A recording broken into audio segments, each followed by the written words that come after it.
नमस्कार, मी हेमंत देसाई ऑफिशियल या माझ्या यूट्यूब चॅनलमध्ये आपलं मनापासून स्वागत. या सरकारला म्हणजे महाराष्ट्रातल्या फडणवीस सरकारला माज आलाय का, असा पुन्हा एकदा प्रश्न विचारणं भाग आहे.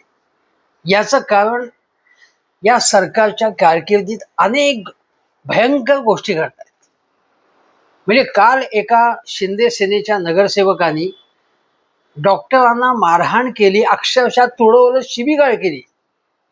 त्यानंतर बराच वेळाने त्यांना अटक करण्यात आली, संबंधित नगरसेवकाला, आणि मग तो लगेच आजारी पडला. दुसरा एखादा सामान्य माणूस असता तर त्याच्या मुसक्या आवळल्या असत्या, मानगूट पकडून त्याला फटके मारत मारत त्याला जेलमध्ये टाकण्यात आलं असतं. म्हणजे हे बघा, हे स्वतःला लोकसेवक म्हणतात, आम्ही लोकांचे सेवक आहोत. हे लोकांचे मालक आहोत, आपण राजे आहोत. लोकशाहीतली ही राजेशाही आहे, अशा प्रकारचं हे चित्र आहे. एवढ्यावरती भागलं नाही.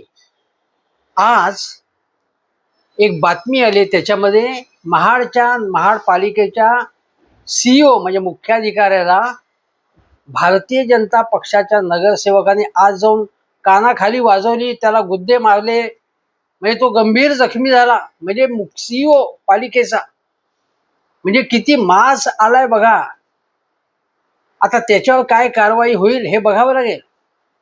तिकडे बीडमध्ये, म्हणजे तिथे बीड जिल्ह्यात मला वाटतं गेवराईलाच बहुतेक, त्या ठिकाणी एका मुकादमानी जो शेतमजूर आहे, ऊस, त्याला मरेस्तोवर मारहाण केली. आधी अपहरण केलं, मरेस्तोवर मारहाण केली, त्याच्या तोंडात लघुशंका केली.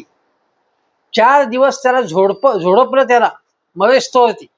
कारण काय, तर त्यांनी जी काही उचललेली त्याच्यातली रक्कम परत केली नाही म्हणून. आणि याच्या बाबत पोलीस गुन्हाच नोंदवून घेत नव्हते. म्हणजे काय कोडगं सरकार आहे, त्याचं प्रशासन आहे. या गृह खात्याची पोलीस खात्यावर जी काही पकड नाही, पोलीस वाटेल तसं वागतायत. म्हणजे पोलीस यंत्रणा असेल, महसूल यंत्रणा असेल, सरकारी अधिकारी असतील, त्यांना माज आलाय की काय. आणि परत टीका केली की हे गुरकावतात, दरडावतात. काही दिवसापूर्वीच हायकोर्टाने ताशेरे मारले होते, कान उघाडणी सरकारची केली की अगदी अमित शहा मुर्दाबाद अशी घोषणा केली तरी तडीपारीची नोटीस देता येणार नाही. सरकारवर टीका करण्याचा लोकशाहीत अधिकार आहे. हे अतिशय निर्भीड असे रामशास्त्री बाण्याचे न्यायमूर्ती माधव जामदार यांनी हे सांगितलं. त्यांना सलामच ठोकायला पाहिजे. त्याबद्दल मी लिहिलं, व्हिडिओ केला. आणि आता स्वतः मुख्यमंत्रीच विधिमंडळात म्हणाले की मिसिंग लिंकवरनं जे टीका करतायत तो महाराष्ट्राचा जणू काही अपमान आहे. आणि महाराष्ट्राचा कोणी अपमान करत असेल तर त्यांना मी सोडणार नाही. आणि 1 कोटी वेळा खोटं जे बोलतात, खोटं बोलणाऱ्याची ही पैदास असावी जे टीका करतायत, असं ते म्हणाले. काय कुत्रे म्हणाले, काय अजून काय काय शब्द अपशब्द त्यांनी वापरले. स्वतः मुख्यमंत्रीच अशा प्रकारे बोलतात. म्हणजे मुख्यमंत्र्यांना त्यांची चूक काही असेल हे मान्यच नसतं मुळात. आणि कोणी टीका केली तर त्यांना ती सहन होत नाही. आणि मग यांना बघून घेऊ, यांना सरळ करू, यांना लंबे करू, अशा प्रकारची भाषा सुरू होती. राज ठाकरे यांनी आज आपला एक आसूड काढला आणि सपासप पाठीवर गोळ येईपर्यंत सरकारच्या आसूड मारला. तरी देखील काही बदल होत नसेल, जागं होत नसेल, सरकार यंत्रणा जागी होत नसेल, तर त्याला ती कोडगी झाली असं म्हणणं भाग आहे. राज ठाकरे म्हणाले शेवटी की एवढं काय काय घडतं आहे, हे लोकांना जाग कधी येणार हा प्रश्न आहे. ज्याप्रमाणे स्वातंत्र्यपूर्व काळामध्ये अनेक जे स्वातंत्र्य चळवळीतील अध्वर्यू होते, जे नेते होते, ते असंच म्हणायचे की आज समाजाला जाग कधी येणार की आपण पारतंत्र्यात आहोत. आणि त्यासाठी ते प्रयत्न करत होते. त्यामुळे प्रयत्न करणं हेच आपल्यासारख्यांच्या हातात आहे. आणि राज ठाकरे हे अतिशय चांगल्या पद्धतीने हे काम करतात. यापूर्वी त्यांनी, मला आठवत आहे त्या 2-3 गोष्टी. एक, ते म्हणाले की राम मंदिराबाबत त्यांनी सांगितलं की राम मंदिर आंदोलन हे, त्यामध्ये अनेकांचा सहभाग होता, शिवसेना आणि अन्य अनेक संघटनांचा. पण राम मंदिर आंदोलन त्याचं सगळं क्रेडिट स्वतःकडे घेत आहेत. हे सुप्रीम कोर्टाच्या निर्णय झाला आणि मग या संबंधी जी काही कोंडी होती ती सुटली, पण सगळं श्रेय स्वतःकडे घेत आहेत. मग पूजा पाठ वगैरे सगळे मोदीजींनी स्वतः केले, पण राम मंदिरामध्ये दानपेटीतनं जी चोरी झाली, लूट झाली करोडो रुपयांची, ही लबाडी करण्यात आली, त्याबाबत मोदी यांनी आपलं सुप्रसिद्ध मौन धारण केलंय, असं स्वतः राज ठाकरे म्हणाले. जर तुम्ही श्रेय घेताय तर मग याच्याबद्दल तुम्ही बोलायला पाहिजे. एकही मंत्री देखील बोलला नाही असं राज ठाकरेंनी सांगितलं आणि ते अत्यंत योग्य होतं. आणि आता आपण कशी याच्या संबंधी हालचाल करतोय, धोरणं आखतोय आणि ऍक्शन घेतोय, याचं श्रेय स्वतःकडे घ्यायला सुरुवात करण्यात आलेली आहे. दुसरी गोष्ट, राज ठाकरे असं म्हणाले होते की आमदारांची खरेदी, यांना फोडाफोडीतच रस आहे, यांना राजकारणात रस आहे, यांना शहरांचे प्रश्न, गावांचे प्रश्न, शेतकऱ्यांचे प्रश्न सोडवण्यात रस नाही. यांचा वेळ याच्यातच जातोय सगळं, की कशा निवडणुका जिंकायच्या, काय वाटेल ते करून, आमदार कसे पळवायचे, खासदार कसे पळवायचे, नगरसेवक कसे पळवायचे, हेच यांना हवंय. यातच त्यांचं संपूर्ण 24 तास त्यांचं लक्ष त्याच्यात. आणि अशा वेळी आमदार जे विक्रीला तयार होतात, मी खरेदी करायला कोणी तयार असतं आणि हे विक्रीलाही तयार असतात. याबाबत राज ठाकरे यांनी देहविक्रय असा शब्द वापरला. आणि हा जो बाजार मांडण्यात आलेला आहे, हा गुलामांचे पूर्वी बाजार असायचे, तसा हा बाजार मांडलाय. आणि ही लांछनास्पद गोष्ट आहे. यावरती त्यांनी कोरडे ओढले होते. तेव्हा राम कदम म्हणाले की राम कदम तर काय म्हणजे संत पुरुषच आहेत, त्यांच्या तोंडात सतत संतवाणी वाहत असते आणि ते अनेक आध्यात्मिक यात्रा आयोजित करतात. त्यांनी सांगितलं की मी आणणार नाही, पण राज ठाकरे यांच्यावर या प्रकरणात हक्कभंग होऊ शकतो. राम कदम यांना असं वाटलं नाही की हे आमदारांचं जे काही हा जो बाजार भरलेला आहे, खरेदी विक्री चालू आहे, ती भयंकर गोष्ट आहे असं त्यांना वाटलं नाही. ते कसे बोलतील त्याच्यावरती, कारण त्यांच्याच पक्षाने हे सगळं केलेलं. तिसरी गोष्ट, राज ठाकरे त्याच्यापूर्वी म्हणाले होते, मला आठवत आहे 3 अलीकडच्या त्यांच्या टिप्पण्या, त्यामध्ये ते असं म्हणाले की अमित साटम, मी नाव न घेता त्यांनी म्हणाले होते की ज्या पद्धतीने हे जे आमदार आहेत आणि पूर्वी कॉर्पोरेशनमध्ये होते, नगरसेवक होते अमित साटम, ते ज्या दुर्घटना घडल्या त्या प्रकरणात विधिमंडळ परिसरामध्ये कोणाशी बोलताना, जयंत पाटलांवर बोलताना ज्या पद्धतीने हसले, त्याबद्दल मुख्यमंत्र्यांनी त्यांना झापलं पाहिजे. आणि मुख्यमंत्र्यांनी या राज्यातल्या परंपरा लक्षात घेऊन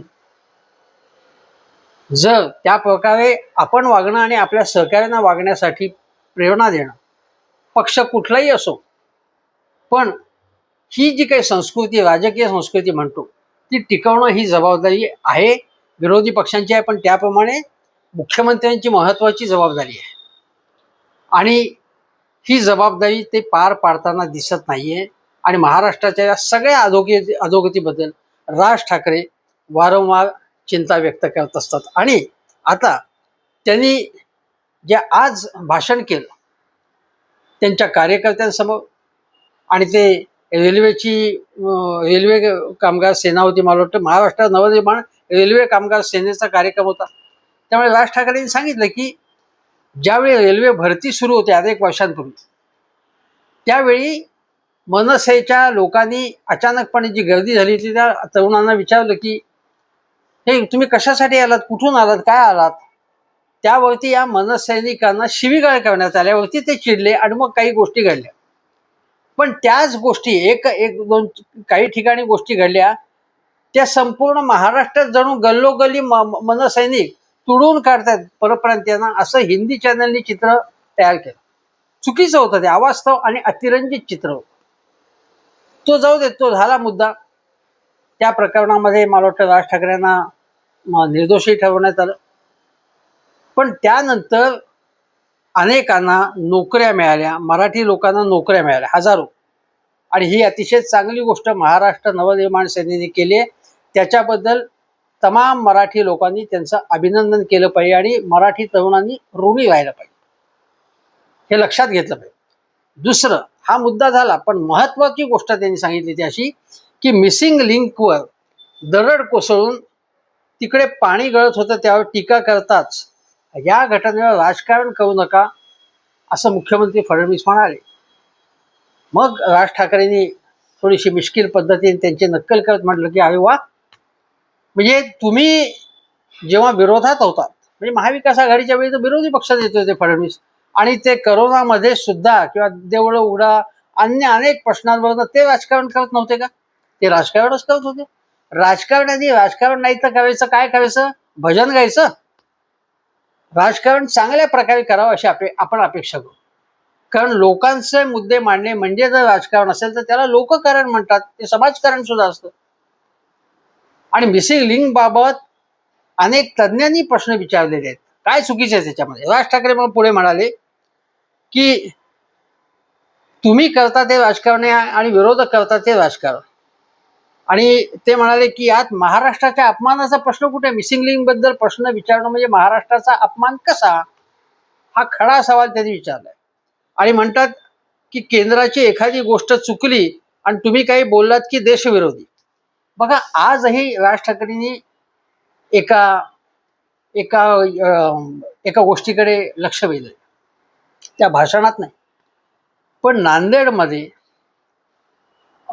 एक पूल कोसळला आहे, नवा पूल, मला वाटतं विष्णुपुरी ओव्हरब्रिज आहे, कोसळला अख्खा नाही, त्याच्यातला एक भाग कोसळला. आता हा नवा ब्रिज आहे. आता त्याच्यावरती जर कोणी टीका केली तर परत तुम्ही देशद्रोही, तुम्ही शहरी नक्षलवादी असं म्हटलं जाईल का? हा खरा प्रश्न आहे. राज ठाकरेंनी त्याच्याकडे सुद्धा लक्ष वेधलं आहे. म्हणजे त्यांच्या काही दुसऱ्या संदेशात मध्ये त्यांनी त्याकडे लक्ष वेधलेलं आहे. दुसरी गोष्ट, ते म्हणतात की राम मंदिराच्या दानपेटीतील अपहाराबद्दल बोलले की धर्माचा अपमान. राज ठाकरे म्हणाले ती चोरी आहे ना, ते धर्माचा अपमान येतो कुठे? म्हणजे यांचं हे कवच धर्माचं घेतात, अनेकदा भावनात्मक कवच घेतात, किंवा देशाचा अपमान, महाराष्ट्राचा अपमान.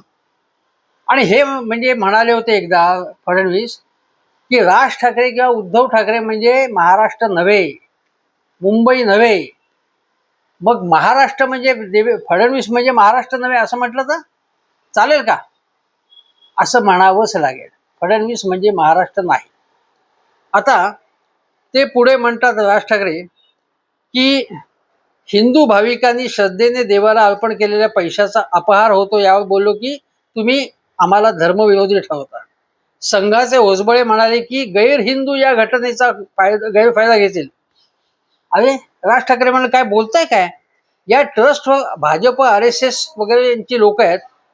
मग असा अपहार भाजप सत्तेत नसताना झाला असता, समजा की काँग्रेसने केला असता त्यांच्या काळात, म्हणजे काँग्रेसने नाही, काँग्रेसच्या काळात किंवा उद्धव ठाकरेंचं सरकार असतं, राष्ट्रवादीचं सरकार असताना, तर काय केलं असतं यांनी? हैदोस घातला असता, हैदोस. त्यामुळे याकडे ही विसंगती आहे, त्याकडे राज ठाकरे बोट दाखवत आहेत. ते म्हणाले की मुंबईला 2005 मध्ये प्रचंड ढगफुटी होऊन काही तासात 1000 किलोमीटरचा पाऊस पडला. त्यावेळेस मुंबई पाण्याखाली गेली. यावेळेला 1000 नाही, फक्त 300 मिलीमीटर पाऊस झाला, तरी मुंबईची तशीच अवस्था झाली. मिलीमीटर. त्यावेळेस टीका करणारे आज गप्प का आहेत? आता त्यावेळेस भाजपवाले वगैरे सगळे टीका करत होते ना, अनेक जण. मग आता त्यांनी सुद्धा टीका करावी निपक्षपातीपणे. आम्ही काही भूमिका घेतली तर आम्हाला म्हटलं की तुम्ही तटस्थ असायला पाहिजे. तटस्थपणा म्हणजे या मंडळींच्या मते भाजपकडे झुकलेले म्हणजे तटस्थ, असं यांना अपेक्षित असतं. असं होणार नाही. आम्ही जे सरकार असेल किंवा जी व्यवस्था असते त्याच्या विरोधात असतो. आम्ही विरोधासाठी विरोध नाही, काही मुद्द्यांवरती आधारित आम्ही लोकांच्या बाजूचे असतो. आणि राज ठाकरे यांनी सुद्धा आता लोकांची बाजू घेतली हे लक्षात घेतलं पाहिजे. नंतर त्यांनी मुख्यमंत्र्यांची जी काही भाषा आहे दमदाटीची, दरडावण्याची, त्याबद्दल आक्षेप घेतलेला आहे. मला आठवत आहे की मुख्यमंत्री हे बोलत होते, आम्ही काय सहन करणार नाही किंवा काय, ते त्यांची टिपिकल भाषा असते त्या भाषेत बोलल्यावरती त्यांनी जर असं बघितलं म्हणजे आपल्या समर्थकांना ते खुश होते सगळे. म्हणजे जो सत्ताधारी पक्ष होता विधिमंडळातला, ते अगदी बाकडी वाजून ते अगदी खुश होते, वाह कसा दम मारलेला आहे म्हणून.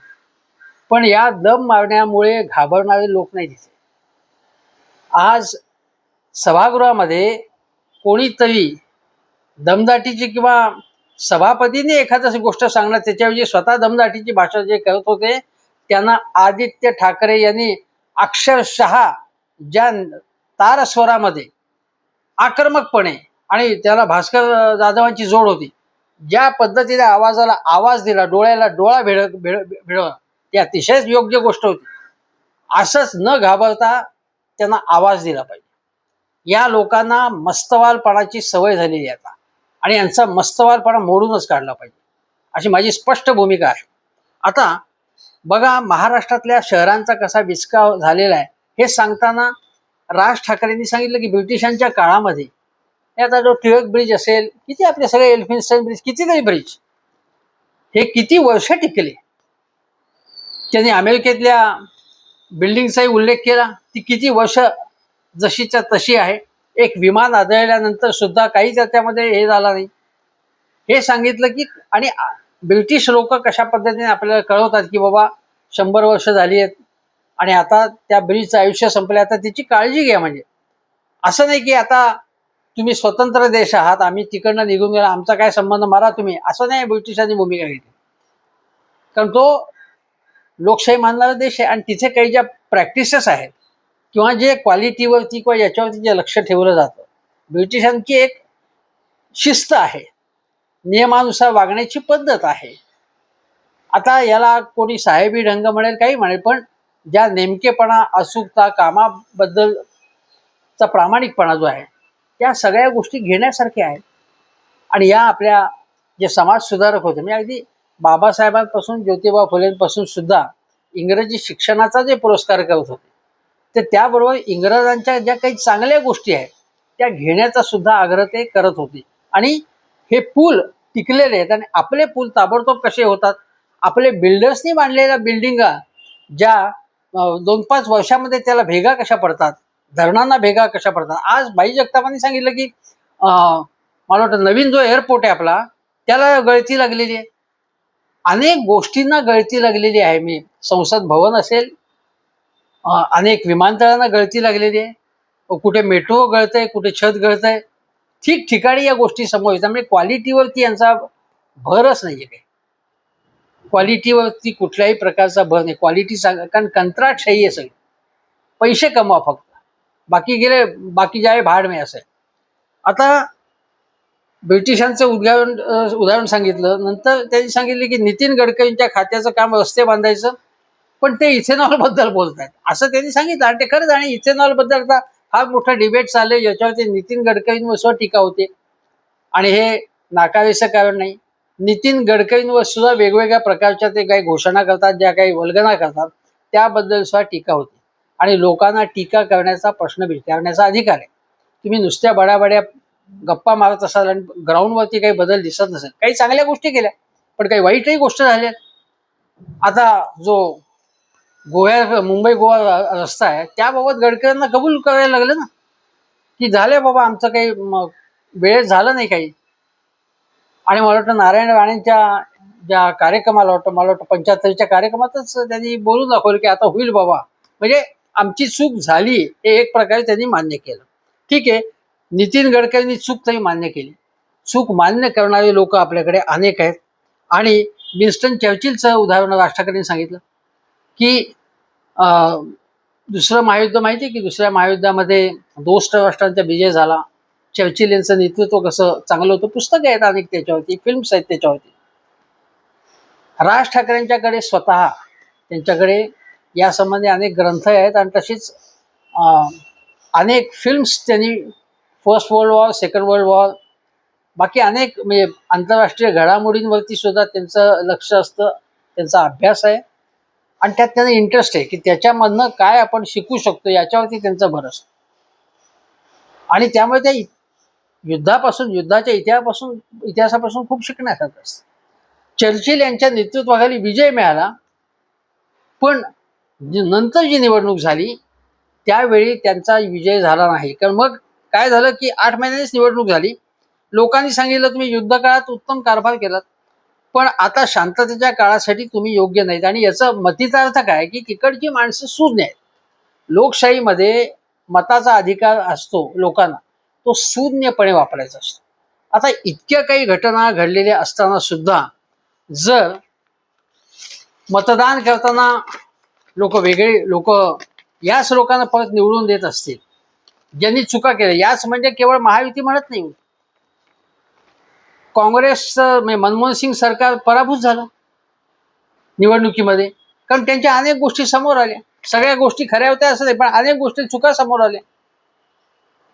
काही ठिकाणी प्रशासनाची पकड नाही हे लक्षात आलं. काही ठिकाणी कम्युनिकेशन चांगलं नाहीये, लोकांशी संपर्क कमी झालाय. पण या जर चुका होत असतील आणि परत परत त्याच लोकांना निवडून दिलं जात असेल, तर जे समाजाचा विचार करतात त्यांना उद्वेग येणं स्वाभाविक आहे. त्या लोकांनी सुद्धा विवेकाने मतदान केलं पाहिजे, विचारपूर्वक मतदान केलं पाहिजे असं राज ठाकरे यांचं म्हणणं आहे. आता मला काही गोष्टी सांगायच्या तुम्हाला. मगाशी मी म्हटलं ना की कुत्ते आणि भाडेके तट्टू अशा प्रकारचे अपशब्द देवेंद्र फडणवीसांनी वापरले असून त्याचा निषेध करावा तेवढा थोडा आहे. पण महाराष्ट्राचा अपमान कशामुळे होतो की महाराष्ट्राची जी आर्थिक दुर्गती झाली आहे, आज महाराष्ट्राचं वरचं कर्ज मोठं आहे ते ठीकच आहे, पण महाराष्ट्राचं दरडोई उत्पन्न इतर राज्यांच्या मानाने, टॉपच्या राज्यांच्या मानाने सुद्धा आपण मागे आहोत. महाराष्ट्रामध्ये सवंग आर्थिक धोरणं स्वीकारण्यात आल्यामुळे ज्याला आपण टिकाऊ विकास, दीर्घकालीन विकासाबाबत आपण मागे पडलो. हे फक्त काही प्रोजेक्ट समोर तुमच्या ठेवायचे, कोस्टल वे, अटल सेतू, समृद्धी महामार्ग, आता शक्तीपीठ, आणि लोकांच्या चमकदमक ठेवायची अशी. जसे एखाद्या चित्रपटामध्ये काही ग्लॅमरसाठी गोष्टी ठेवतात ना, तर तशा काही महत्वाच्या गोष्टी, महत्वाचे नट आणायचे आणि कथेमध्ये काहीच नाही समजा. तसं की हे प्रकल्प आणायचे, पण राज्याचा संतुलित विकास, मागास भागांचा विकास, गोरगरीब आणि जे आपण वंचित शोषित त्यांचा विकास, त्यांना वर आणणं, याच्याकडे जर दुर्लक्ष होत असेल, त्यांच्यासाठी सुद्धा केवळ ढोल पिटता येतील किंवा लोकप्रियता मिळेल अशा सवंग योजना आणायच्या, पण त्यांचा नीटपणे विकास होईल कायमस्वरूपी याकडे दुर्लक्ष करायचं. हे या महायुती सरकारचं धोरण आहे. चमकदमक एकदम काहीतरी ज्याच्यामुळे लोक एकदम वाह क्या बात आहे असं म्हणतील, प्रत्यक्षात काही स्टफ नसेल, असं या महायुती सरकारचं धोरण आहे, हे लक्षात ठेवा. मग महाराष्ट्राचा अपमान किंवा महाराष्ट्राच्या लोकांना खंत वाटेल अशा अनेक गोष्टी आहेत. उदाहरणार्थ शेतकरी आत्महत्यात आपण नंबर 1 आहोत. गेल्या वर्षी महाराष्ट्र 2025 मध्ये 8,000 वरती बलात्कार झाले स्त्रियांवर. आणि आता तर परवा आपण बातमी बघितली की या इकडे काशीहून इकडे येत असलेल्या ज्या स्त्री आहेत त्यामध्ये अनेक महाराष्ट्रीयन होत्या.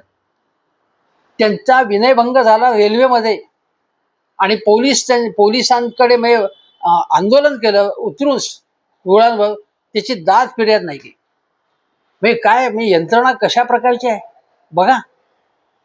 आणि 2 वर्षामध्ये 255 मराठी शाळा बंद झाल्या.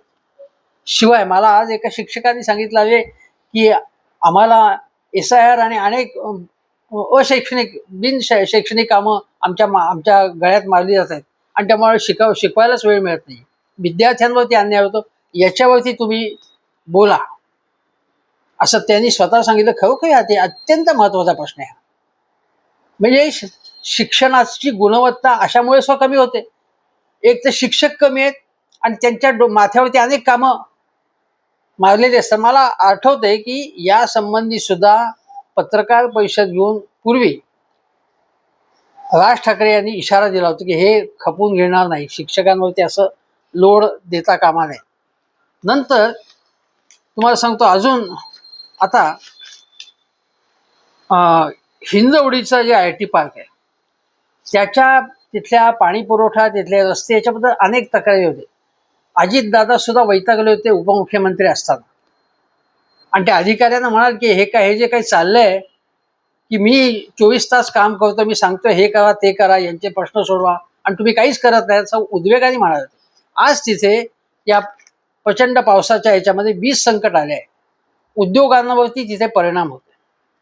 आणखीन एक गोष्ट म्हणजे बघा, आगाऊ ॲडव्हान्स पैसे ठेवा, नाही तर उपचार करणार नाही असं म्हटल्यामुळे पुण्यामध्ये एका 46 वर्षाच्या महिलेचा मृत्यू झाला.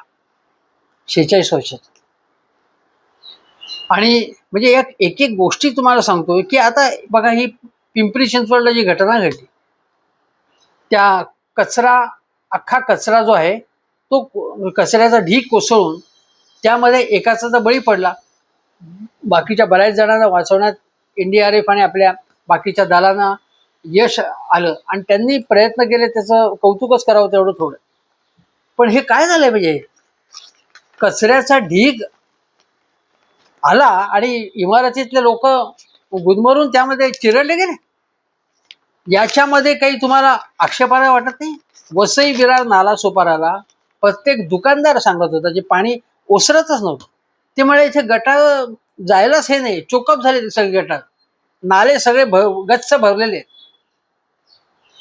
त्याच्यावरती म्हणजे इतकी दैना आहे तिकडची. MMR रिजन, तिसरी मुंबई, चौथी मुंबईच्या गोष्टी चाललेल्या आहेत. मग डेटा सेंटर्स आणणार, काय काय काय काय काय काय. आज गणेश नाईकांनी कबूल केलं.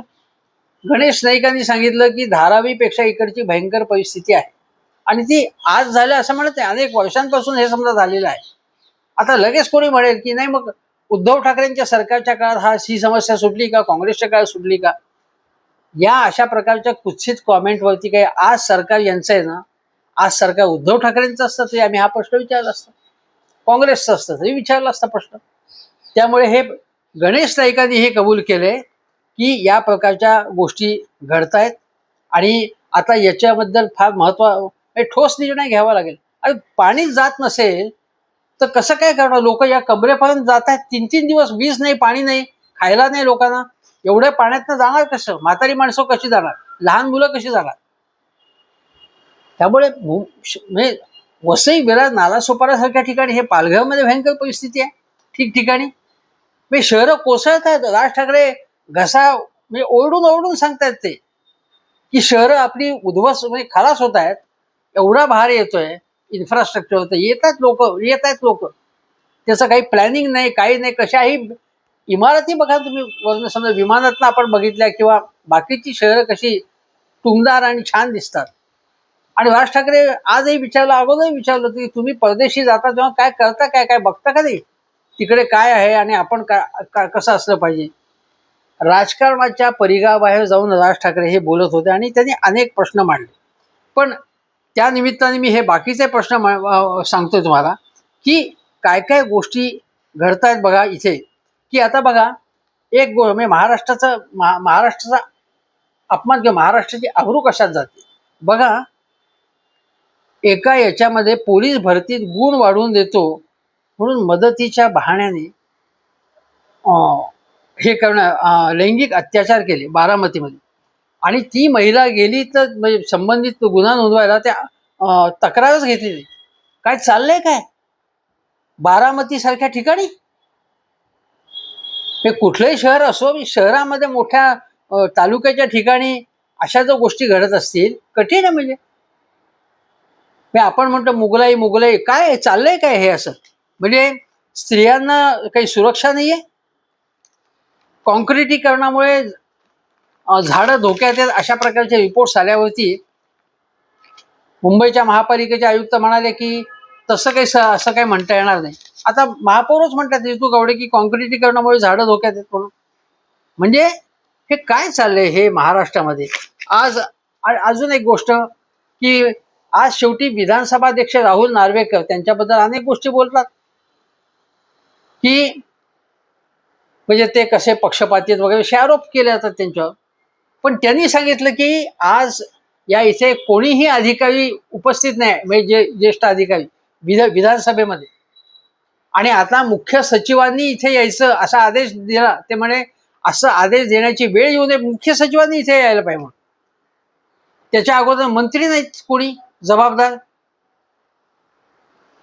आणि याच्याबद्दल प्रश्न उपस्थित केल्यावरती सत्ताधारी पक्षाचे सतत खळखळ करणारे एक आमदार हे विरोधकांवर टीका करत होते की तुम्हाला ही माहित नाही का, ती माहित नाही का, अशा प्रकारे कुत्सित टोमणेबाजी करत होते.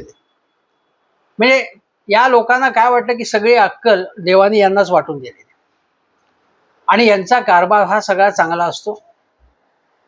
अतिशय सुशासन असतं त्यांचं. हे जनसेवा करत असतात. प्रत्यक्षामध्ये महाराष्ट्राची जी परंपरा होती त्याला नख लावण्याचा प्रयत्न चालला. महाराष्ट्राच्या औद्योगिक प्रशासन, पोलीस प्रशासन, चांगले चांगले अधिकारी होते आपल्याकडे. पिंपुटकरांपासून तिनईकर, सुक्तनकर, किती नावं घेता येते. जोग, सूर्यकांत जोग, सराफ, आपले कितीतरी चांगले पोलीस, रिबेरो, चांगले आपल्याकडे पोलीस अधिकारी होते. आणि अज्ञान कसं बघायचं किंवा ते खोटं कसं बोलतात किंवा अज्ञान म्हणायचं. बावनकुळे काय म्हणाले महसूल मंत्री की जो शेतकरी नाही त्यांना आता शेतजमीन घेता येणार नाही, असा आम्ही निर्णय घेतलेला आहे. म्हणजे असा कसा आम्ही क्रांतिकारक निर्णय घेतला. निवृत्त अधिकारी महेश झगडे यांनी आज सांगितलंय की हा 1948 सालीच कायदाच केला आणि त्याचाच तो निर्णय झालेला आहे. आणि मी नाशिकला जिल्हाधिकारी असताना